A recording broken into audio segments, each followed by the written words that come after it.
17 को चार चार आईपीओ ओपन हो रहे हैं। आपको किस में अप्लाई करना है? देखो, चार IPO: Leap frog engineering services का आईपीओ, लियोटेक इंडस्ट्रीज का आईपीओ, दीक्षा पॉलीमर्स का IPO, Clay craft India IPO. चार आईपीओ में से कौन सा आईपीओ आपको अप्लाई करना चाहिए, कौन सा सबसे बेटर रहेगा, उसके बारे में बात करूंगा।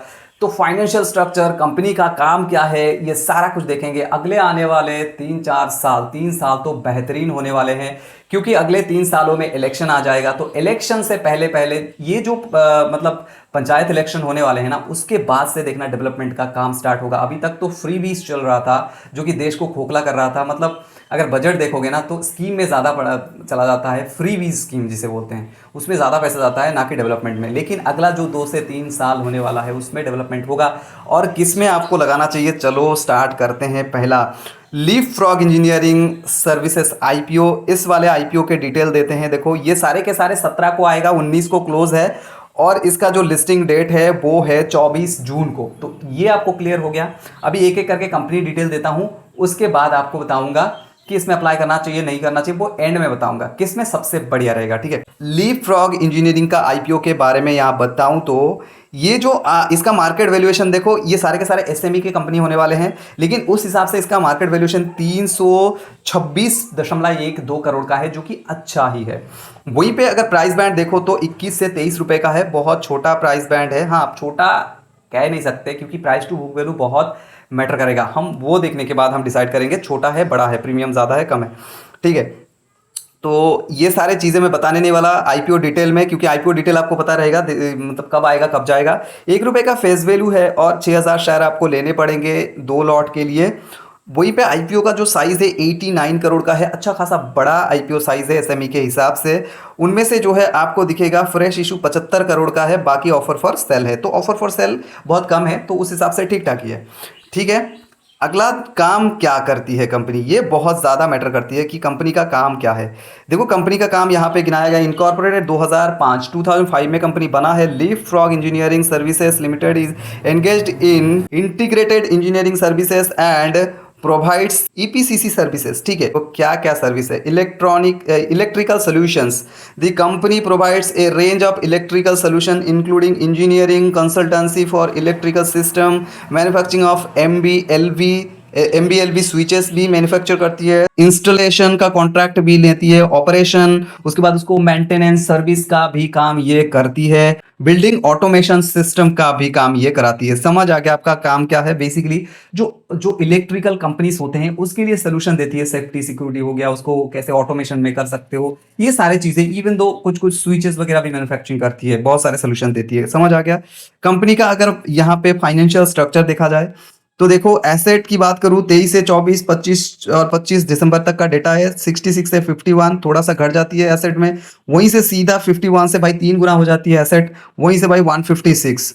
और टोटल रेवेन्यू की बात करूं 105 से 162, वहीं से थोड़ा घटता है 137 और अभी 105। तो रेवेन्यू जो है कंटिन्यू फ्लो में लास्ट 2 इयर्स में घटा है, ये ठीक ठाक नहीं लगा मेरे को। बाकी प्रॉफिट आफ्टर टैक्स की बात करूं तो प्रॉफिट आफ्टर टैक्स जो है इन्होंने मेंटेन किया हुआ है 16 करोड़।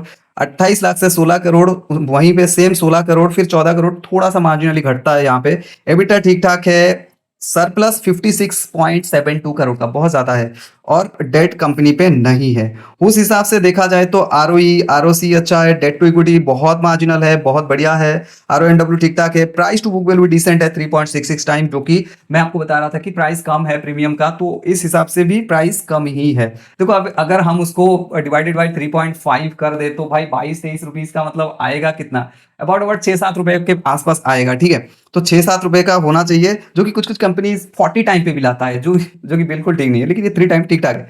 ठीक है, अगर आईपीओ आ जाती है उसके बाद प्रोमोटर होल्डिंग भाई 67% रहेगा, जो कि अच्छा ही है। ऊपर से कंपनी का जो मार्केट कैप है वो भी अच्छा है, मतलब जो वैल्यूएशन है वो अच्छा है, और पीई भी अच्छा है, लेकिन ईपीएस थोड़ा सा डाउन है।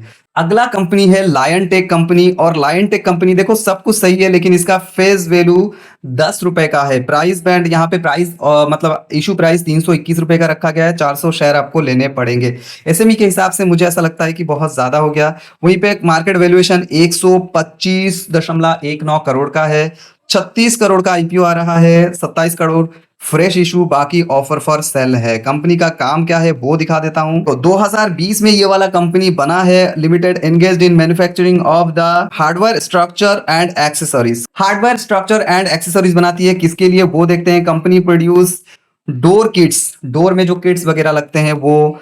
उसके बाद wide range of hinges, hooks, aldrops, locks, handles, tower bolts, ये सारे के सारे चीजें ये बनाती है कंपनी। बेसिकली घर में जो डोर वगैरह यूज होते हैं उसके एक्सेसरीज बनाती है और उसको मैन्युफैक्चरिंग वगैरह ये करती है। ये कंपनी देखो प्रोडक्ट यहाँ पे लिखा था, company produce products like door stopper, magnets, bed lifters, ठीक है, ये सारी चीजें बनाती है कंपनी। और कहाँ कहाँ है यहाँ पे आप देख सकते हो। और भाई यहाँ देखो ये B2B बिजनेस करती है, मतलब बिजनेस टू बिजनेस। अगर आपके बिजनेस है तो अभी आपको सप्लाई मिलेगा, रिटेल को बेचती नहीं है। कंपनी फाइनेंस को देखा जाए तो देखो मार्च से दिसंबर 2025 का भी डेटा यहाँ पे दिया गया है। तो मैं बात करूँ यहाँ पे एसेट की, एसेट भी अच्छा खासा बड़ा है। इनकम, टोटल इनकम भी देखो बड़ा है।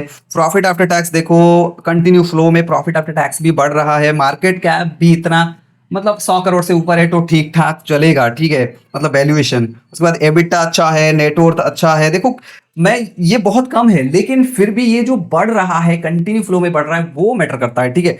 उसके बाद देखो सरप्लस ऑलमोस्ट 13 करोड़ का है। वहीं पे अगर आप बोरोइंग देखोगे तो 4.8 करोड़ का है, जो कि बिल्कुल और बिल्कुल बहुत बढ़िया है, ठीक है। वहीं पे कुछ और की फीचर्स की मैं बात करूं, आरओई अच्छा है, आरओसी अच्छा है, डेट टू इक्विटी अच्छा है, आरओएनडब्ल्यू अच्छा है, profit margin, EBITDA margin, price to book थोड़ा सा ज्यादा यहाँ पे है, जो मैं बता रहा था 321 रुपए, जिसको ये घटा सकता था ऑलमोस्ट जो है मतलब 100-150 के करीब करीब ला सकता था तो और बढ़िया हो जाती। और पी भी ठीक ठाक है, देखो 17 का पी और 71% का मतलब प्रोमोटर होल्डिंग रहेगा तो बहुत बढ़िया ये वाला भी होने वाला है। देखो दोनों के दोनों तो अच्छे ही है। अगला जो हमारा आईपीओ है वो है दीक्षा पॉलीमर आईपीओ। ये वाला आईपीओ भी आ रहा है सेम डेट में, सेम सारे सारे के सारे चीजें। 10 रुपए का इसका भी फेस वैल्यू है। और यहाँ पे मार्केट कैप देखा जाए तो इसका मार्केट वैल्यूएशन बहुत कम है, 58 करोड़ का है, जो कि मैं आपको बिल्कुल और बिल्कुल नहीं कहूंगा यहाँ पे अप्लाई करने के लिए, लेकिन फिर भी हम इसको देख लेते हैं क्या है क्या नहीं है। 18 करोड़ का यहाँ पे टोटल आईपीओ साइज है, जिनमें से 17 करोड़ फ्रेश इशू है, तो कंपनी के मतलब काम में ही लग रहा है पैसा, जो कि बहुत बढ़िया यहाँ पे एक बात हो जाती है। वहीं पे इसका देखो एक साल में रेवेन्यू 20% से बढ़ा है, प्रॉफिट आफ्टर टैक्स 56% से बढ़ा है, और 24 से 25, 25 से 26 मार्च तक का डेटा है। अगर देखा जाए तो एसेट अच्छा खासा 6 से 25, 25 से 28 करोड़ का बहुत बढ़िया बढ़ा है। टोटल इनकम जो रेवेन्यू है वो भी अच्छा खासा जंप यहाँ पे देखने के लिए मिला। यहाँ से यहाँ देखो डबल, और यहाँ से अच्छा खासा एक जंप आपको देखने के लिए मिलेगा। प्रॉफिट आफ्टर टैक्स भी देखो, इतना छोटा सा कंपनी है लेकिन 4 करोड़ से भी ज्यादा इसके पास प्रॉफिट है आफ्टर टैक्स, ठीक है। एबिटा अच्छा है, नेटवर्थ अच्छा है, सरप्लस भी 5 करोड़ का आसपास है, 15 करोड़ का इसके पास डेट है। तो ये चीजें बहुत ज्यादा खलती है कि डेट इसके पास ज्यादा है। That's why debt to equity 1.77 यहाँ पे शो कर रहा है। लेकिन आरओई आरओसी अच्छा है, आरओएनडब्ल्यू अच्छा है, प्रॉफिट मार्जिन भी ठीक ठाक है, एबिटा मार्जिन भी ठीक ठाक है, price to book value 4 time almost 5 time है, जो कि थोड़ा सा ज्यादा हो जाती है। पी भाई 14 है, 69 मतलब ऑलमोस्ट 70% का प्रोमोटर होल्डिंग है आफ्टर आईपीओ, तो ये भी चीजें अच्छा है। तो यहाँ ये काम क्या करती है वो मैं आपको अभी दिखा देता हूँ। तो ये जो है पॉलीमर, पॉलीमर के जो मतलब कंटेनर है वो बनाती है, जैसे कि पीईटी बॉटल्स और कंटेनर्स, उसके बाद पीईटी प्रीफॉर्म्स, कैप्स, पीईटी कंटेनर्स, तो पॉलीमर के चीजें बनाती है, कंटेनर बनाती है। आपको समझ आ गया एक बात से। चलते हैं अगले आईपीओ पे। अगला जो हमारा आईपीओ है वो है clay craft India SME IPO. अगर इस वाले आईपीओ के देखें तो इसका भी फेस वैल्यू 10 रुपए का है। प्राइस बैंड देखो 93 से 203 का है। वहीं पे इसका वैल्यूएशन सबसे ज्यादा है, 417.8 करोड़ का मार्केट वैल्यूएशन पे ये आईपीओ लाया है। 110 करोड़ का, उसमें से 105 करोड़ फ्रेश इशू, बाकी ऑफर फॉर सेल होने वाले हैं।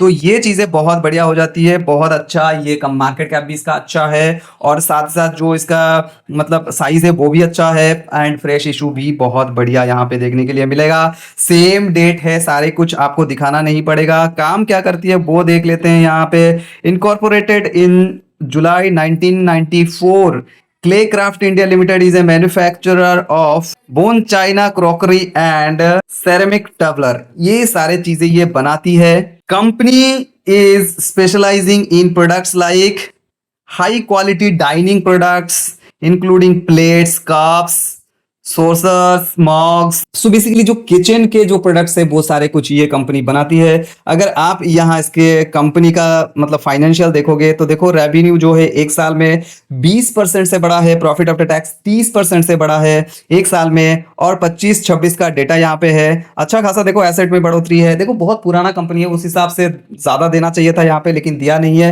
देखो एसेट तो अच्छा है, नेट जो रेवेन्यू है वो भी अच्छा है, और अच्छा खासा प्रॉफिट आफ्टर टैक्स भी इसके पास है 27 करोड़ का, जो कि अच्छा हो जाती है। साथ साथ एबिटा भी अच्छा है, नेट वर्थ अच्छा है, रिजर्व 150 मतलब 151 करोड़ का रिजर्व है, तो बहुत बढ़िया है। उस हिसाब से 50 करोड़ का जो है इसके पास डेट है, तो डेट इतना ज्यादा नहीं माना जाएगा। और आरओई आरओसी ठीक ठाक है, डेट टू इक्विटी ठीक है, और सारे के सारे चीजें देखो। प्राइस टू बुक वैल्यू बहुत बढ़िया है 1.85, जो कि बहुत बढ़िया हो जाती है, ठीक है ना। मतलब सही वैल्यूएशन पे ये एक्चुअली आईपीओ ले रहा है, आ रहा है। 15 का पी आफ्टर आईपीओ, 13 का मतलब ईपीएस बहुत बढ़िया है, और 73.5% का यहाँ पे प्रोमोटर होल्डिंग। तो सारे के सारे आईपीओ में से ये वाला आईपीओ मेरे हिसाब से सबसे बढ़िया लगा मेरे को। आपको कौन सा आईपीओ बेस्ट लगा? देखो सारे के सारे आईपीओ के मतलब कंडीशन बहुत अच्छे हैं, और अच्छा खासा प्रॉफिट बना रहा है, ये सबसे बढ़िया है। ईयर ऑन ईयर बेसिस पे बढ़ भी रहा है, तो ये सबसे ज्यादा मैटर करती है मेरे हिसाब से। ये वाला आईपीओ, लास्ट वाला आईपीओ मैं जाना चाहूंगा। मैं आपको शॉर्ट वीडियो बना के इंस्टाग्राम पे और यूट्यूब पे नोटिफाई कर दूंगा कि किसमें कितना जीएमपी शो कर रहा है, किसमें कितना परसेंट मिल सकता है। सो डेफिनेटली आप जो है चैनल पे डाउन ऑन रहना और वीडियो को शेयर जरूर से करना। Thank you.